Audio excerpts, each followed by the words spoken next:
Gato perro! Starting our reviews on the Amazing Spider-Man 2 Marvel Legends Infinite Series Spider-Man figures! We were lucky enough to find 5 of the 6 figures to the Green Goblin Build-A-Figure wave, the one missing being the Black Cats. But let's get things started with the first review, the Amazing Spider-Man movie figure!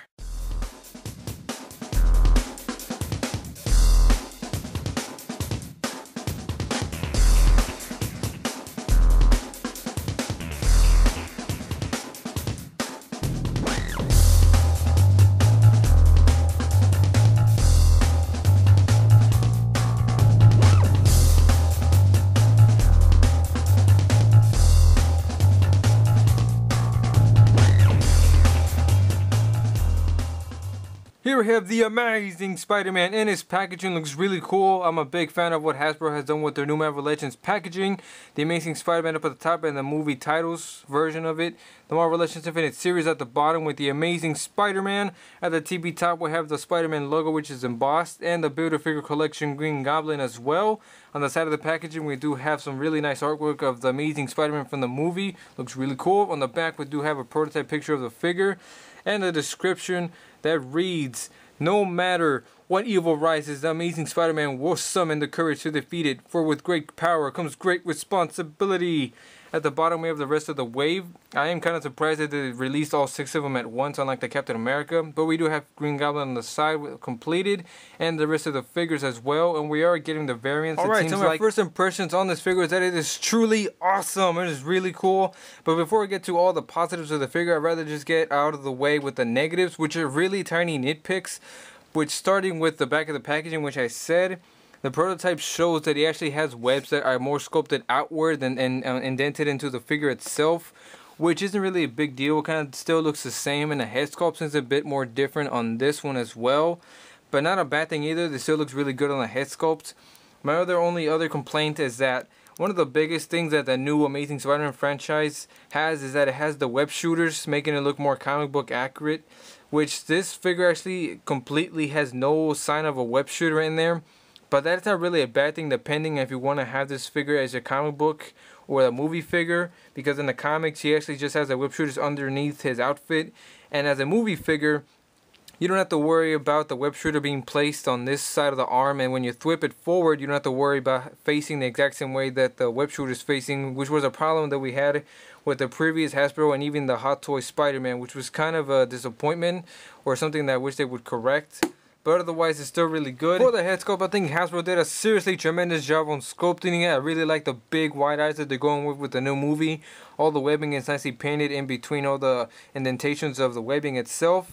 Although some people have reported that they think that the white is not enough on the eyes, and sometimes that the red bleeds through, making it look kind of pinkish. But on ours it looks really nice, big white eyes. I love it. Really looks nice on the black, although it looks like it missed a bit on the top of the edge where it should be all sculpted and painted nicely, but not a big deal. Still looks really good. I like all the webbing, all the continues all the way across the suits. I really like the spider, a bit smaller, or at least way smaller than the original movie. It doesn't go all the way across the chest. I like the more comic book accurate suit with the blue. It does have more of the Sam Raimi texture as well. The side of the arms kind of still feature how the Amazing Spider-Man 1 costume looked, but yet at the bottom it has all the webbing through the gloves and everything.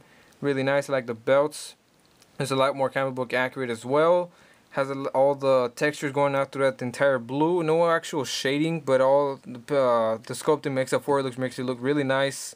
The boots look really nice again with the red paints. The shoulders, some people don't like them because they think they make them look weird if you make them look too outward. But to that I say it doesn't matter, because it gives you all the great posability you could want in a Spider-Man figure. Kind of reminds me of the McFarlane armpit joints. So it looks really nice. And this figure is not exactly perfect because it does have some imperfections in the paint. For example, it looks like there's been some paint chip or plastic in there right there. On some part there is some blue that has been kind of just blotched on there, like the arm and some other areas of the red. And since the blue doesn't really have any red going through it, mine is the part where people have complained about the little ball joint being red, but that shouldn't really be a problem either. I'm pretty sure the figures have that as well. They probably haven't complained about it as well. The back of the figure also does have the movie accurate spider logo, which looks really nice. It is painted red, a flat looking spider, but still looks really cool. It doesn't have any of the cuts going through it like the original costume from the first movie. And the other movie inaccurateness is that this has more of a pointy thing going down towards the middle of the back, while in the movie it has more of a rectangular thing so that the legs can go up more forward. That is the only problem that I have with it not being as movie accurate, but it's not really a problem. Still looks really nice. All down the figure, all the texture looks really awesome. Looks pretty cool. Definitely an awesome Spider-Man. To make it a bit more awesome is the articulation. Let's go with that. The head is on a hinge that actually goes all the way up, a lot more than the original Spider-Man. Really far up. You can do some really good poses with that figure. Really awesome. You do have an armpit joint that goes in and out, that goes side to side. Really cool. On the back, you do get that one area where it's not really painted, but you don't really have to worry about that if you don't look at it from the back. So it looks really good. He does have ball jointed arms that would go in and out, but you I feel like you have to hold in the armpit joint so it doesn't break or anything, so to move it safely outward. But besides that, it does have a bicep swivel that goes perfectly side to side. He does have double jointed elbows that go really far in because he's more skinny figure. He does have wrist pivot that goes in and out, side to side really well. And he does feature interchangeable hands, which I'm really happy Hasbro included. You do have the thwip as one of your options. It's really cool by Hasbro. They are painted just as well as the entire figure. He does have an ab crunch that goes forward at one click and back once like that. But it does have more like a two gaping holes on the side, but it isn't really a problem because they actually did sculpt the rest of the spider going upwards. So that's fine with that. The waist that does go side to side. Others have said that they don't like how skinny he is, and that makes it look kind of weird when you rotate it. So it has like a bit of a hole on the side of his hip, but it's not bad. I do like Hasbro's new leg articulation that goes forward a lot, so you can get a lot of cool poses. They don't go as much outward as much as I would wish to, but still look really good. You can't. I guess you could twist the top of the thigh the other way and make it go outward, but it does have thigh articulation that goes side to side. It is sculpted with the muscle as well. Double jointed knees that go in pretty far as well. A calf rotation, which I'm really excited about to have. And it does have ankles that go down and up. And it does have the glorious ankle pivot. So that's really good articulation on this Spider-Man. I really like it. I think Hasbro kind of made this into their own McFarlane version of it. Really cool, awesome Spider-Man. This Amazing Spider-Man 2 movie figure does stand at 6 1/4 inches tall. There he is compared to the Amazing Spider-Man 1 movie figure, which he is about 1/4 inch taller than. Here he is next to the Spider-Man Classic Snapshot Spider-Man. They seem around the same height. The Marvel Select Spider-Man, the Lizard from the previous movie, and here he is compared to the Sam Raimi Toy Biz Spider-Man. They seem about kind of the same height, so it still looks really good. I think the blue kind of looks a lot better than this one. They're almost kind of the same, but still. Anyway, so this is a really awesome Spider-Man. I think it's definitely worth getting. It's definitely awesome. I think you kind of substitutes the McFarlane if you can't get them, obviously, because of the price range that one's going at all the time.